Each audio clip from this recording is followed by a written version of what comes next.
नमस्कार, इन खबर में आपका स्वागत है। मैं विद्याशंकर तिवारी हूँ। ये ऑन द रिकॉर्ड है, यानी कि सीएसओ की रिपोर्ट है। देश की इकोनॉमी की हालत अच्छी नहीं है।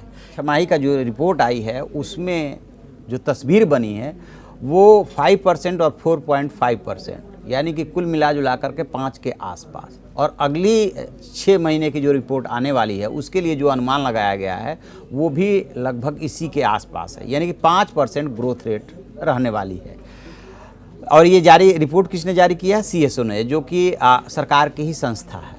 तो तस्वीर एकदम क्लियर हो गई। 11 साल में सबसे कम। 2008 में जब मंदी आई थी तब ऐसी स्थिति उत्पन्न हुई थी जब इसी के आसपास ग्रोथ रेट रही थी। अब सवाल ये उठ रहा है कि जो सरकार ये अनुमान लगा रही थी या इस बात को लेकर के आशान्वित थी कि अगले 6 महीने में तस्वीर बदल जाएगी और इकोनॉमी जो है और ग्रोथ रेट फिर से पटरी पे आ जाएगा, उसका क्या होगा? जो 2024-25 तक $5 ट्रिलियन की इकोनॉमी की बात हो रही है उसका क्या होगा? तो जब भी इकोनॉमी लड़खड़ाती है तो उसका नतीजा क्या होता है कि असर लंबा होता है। इकोनॉमी लड़खड़ा रही है, बेशक आप कह लीजिए कि पूरी दुनिया में इसका असर है, उसका साइड इफ़ेक्ट भारत में भी हो सकता है, बात अपनी जगह पे सही है। बट अलग अलग देशों ने अलग अलग तरीके से इसको संभालने की कोशिश की है। भारत उनमें से एक है जो संभाल सकता है लेकिन संभाल नहीं पा रहा। इसकी वजह है कि जो कोर सेक्टर है, लाइक मैन्युफैक्चरिंग, लाइक रियल, उसमें एग्रीकल्चर, तो उसमें जब तक आप कह सकते हैं कि बहुत अच्छा रिजल्ट नहीं आएगा तब तक इसका सुधरना थोड़ा सा मुश्किल है। इसी बीच में अमेरिका और ईरान के बीच में जो आप कह सकते हैं कि युद्ध शुरू हुआ है या युद्ध शुरू होने की नौबत है, उस तनाव का भी असर पड़ रहा है इकोनॉमी पे, क्योंकि शेयर बाजार ये नीचे जा रहा है, रुपया डॉलर के मुकाबले जो है लड़खड़ाने लगा है और ज़्यादा उसके कीमतों में गिरावट आई है।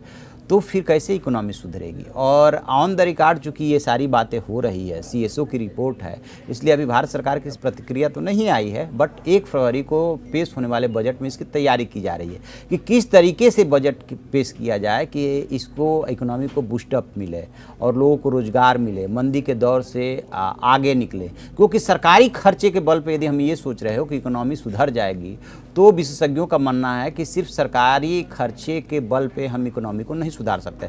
सरकारी खर्चे का बल ये होता है कि जो उसके कर्मचारी हैं या जो जिस प्रोजेक्ट में उसको पैसे लगाने हैं उसमें वो पैसा पंप करे, कर्मचारियों को जो देय है, यानी कर्मचारियों का जो हक है वो समय से वो भुगतान करे ताकि वो उसको मार्केट में खर्च करे। जब एक पैसा किसी के हाथ से निकल करके दूसरे हाथ में जाता है तो उससे इकोनॉमी को गति मिलती है। तो किसी तरीके से बाजार में पैसे की गति प्रदान करने के लिए सरकार जो है अपना खर्च बढ़ा सकती है, प्रोजेक्ट में पैसा पंप कर सकती है, अपने कर्मचारियों को पैसा दे सकती है, लेकिन सिर्फ उसके भरोसे नहीं हो सकता। क्योंकि यदि 130 करोड़ की आबादी है और इसमें जो है आधे से अधिक आबादी, आधी क्या, आप 2/3 से थोड़ा मतलब 1/3 2/3 का अनुपात लगा लीजिए, 65% के आसपास यदि गांव में रहते हैं तो उनके हाथ में भी उनकी भी परचेजिंग कैपेसिटी बढ़नी चाहिए। पैसा जब तक उनके हाथ में नहीं आएगा, उनकी बाइंग कैपेसिटी नहीं बढ़ेगी, तब तक इकोनॉमी को गति नहीं मिल सकती। ये भारत सरकार के लिए चिंता की बात है, क्योंकि 11 साल बाद ऐसी नौबत आई है और इसी मोदी सरकार का सपना है $5 ट्रिलियन की इकोनॉमी बनाना। तो देखते हैं कैसे बनाते हैं, बजट में क्या व्यवस्था करते हैं, क्योंकि कई चीज़ों में इन्होंने कटौती की। कारपोरेट टैक्स में इन्होंने कटौती की थी, उससे लगा था कि थोड़ा सा बूस्टअप होगी इकोनॉमी, लेकिन उतना उसका असर नहीं हुआ। बैंकों के लिए पैकेज इन्होंने जारी किया, उसका भी उतना असर नहीं हुआ।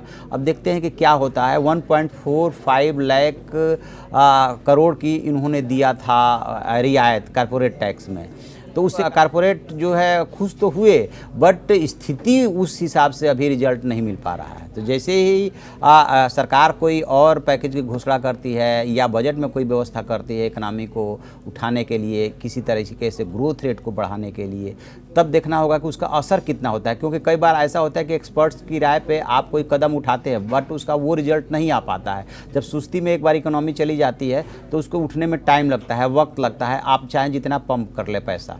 देखते हैं क्या होता है। जैसे कोई अपडेट मिलेगा हम आपको बताएंगे। आप देखते रहिए हमारा डिजिटल चैनल इन खबर। Thank you.